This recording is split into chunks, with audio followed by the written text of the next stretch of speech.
नमस्ते, मैं हूं आपके साथ जसप्रीत कौर। मैं कौन हूं आज मैं बात करूंगी धराली गांव की। यहां मंगलवार को बादल फटने से भारी तबाही मची।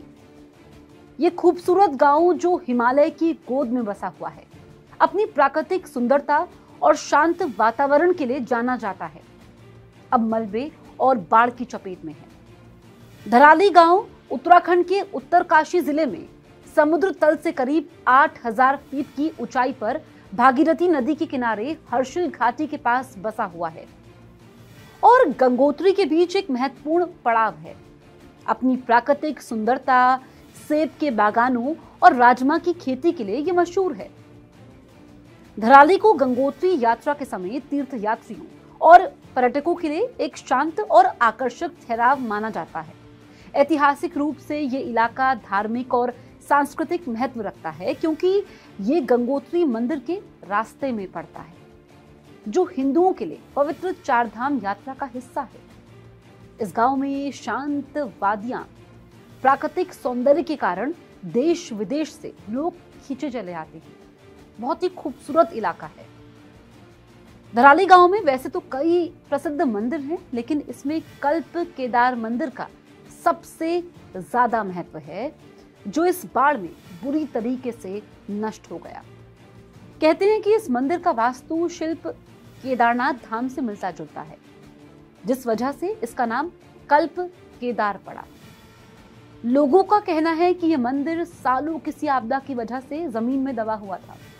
1945 में खीरगंगा के इस नाले का बहाव कुछ कम हुआ तो लोगों को इस मंदिर का शिखर दिखा, जिसके बाद 20 फीट खुदाई की गई और यह पूरा शिव मंदिर सामने आया, जिसकी बनावट काफी प्राचीन थी। ऐसे में इस मंदिर की भी काफी मान्यता है। जो भी यहां पहुंचता है वो दर्शन जरूर करता है।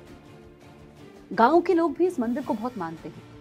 दरअसल जो ये धराली गांव है, एक छोटा सा गांव है। ये इलाका मुख्य रूप से हिंदू तीर्थ यात्रियों और पर्यटकों के लिए जाना जाता है और स्थानीय संस्कृति भी हिंदू परंपराओं से गहरी जुड़ी हुई है। इस गांव में मंगलवार 5 अगस्त को बादल फटने की घटना ने पूरे क्षेत्र को हिलाकर रख दिया। रोंगटे खड़े करने वाली तस्वीरें सामने आई। खीरगंगा नाले में अचानक से सैलाब आता है, मलबा आता है। बाढ़ ने कई घरों को, दुकानों को, होटल को, होम स्टे को बुरी तरीके से नुकसान पहुंचाया। कई होटल, होम स्टे इस बाढ़ में बह गए, क्योंकि टूरिस्ट काफी तादाद में यहाँ पर पहुंचते थे। होटल थे, होम स्टे भी थे, जो प्राकृतिक नज़ारों को देखना चाहते थे और वहाँ पर जो स्थानीय व्यंजन बनते थे, गांव के लोग जो खाना बनाते थे, वो होम स्टे में मिलता भी था। लेकिन सब कुछ तहस नहस हो गया। इस हादसे में अभी भी कई लोग लापता हैं। रेस्क्यू ऑपरेशन युद्ध स्तर पर चल रहा है। एक एक जिंदगी को बचाने की कोशिश हो रही है। कुछ लोग ये कहते हैं कि ये जो ज्यादा वहां पर कंस्ट्रक्शन हो रहा है इस वजह से ही हुआ, लेकिन इसका आकलन तो बाद में होगा कि क्या कारण रहे इसके पीछे। अभी तो जिंदगी को बचाने की जंग है। जिंदगी पटरी पर लौटे ये कोशिश हो रही है, क्योंकि तबाही के निशान है, मलबा है, रास्ते के रास्ते बह गए हैं, पुल बह गए हैं। ऐसे में वैकल्पिक व्यवस्था करने में भी समय लगेगा। वैसे भी जो पहाड़ी जीवन होता है आसान नहीं होता है, चुनौतियां बहुत ज्यादा होती हैं। और जो पहाड़ के लोग होते हैं उनको पता है कि हर मौसम में कैसे वो अपने आप को ढालते हैं। मेहनत करनी पड़ती है, चढ़ाई होती है। आपको अगर एक इलाके से दूसरे इलाके जाना है तो कई इलाकों तक तो गाड़ियां नहीं पहुंचती है, पैदल चलना पड़ता है, सामान कंधे पे ढोना पड़ता है, नालों को पार करना पड़ता है, पुल को पार करना पड़ता है। आपने कई तस्वीरें ऐसी देखी होंगी जहां पर लोग पुल को पार करते हैं अपनी जान जोखिम में डालकर। रास्ता नहीं होता है।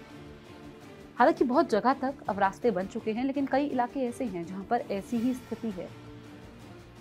लेकिन कोशिश ये है कि लोगों को सुरक्षित निकाला जाए, क्योंकि अभी भी कई लोग लापता हैं।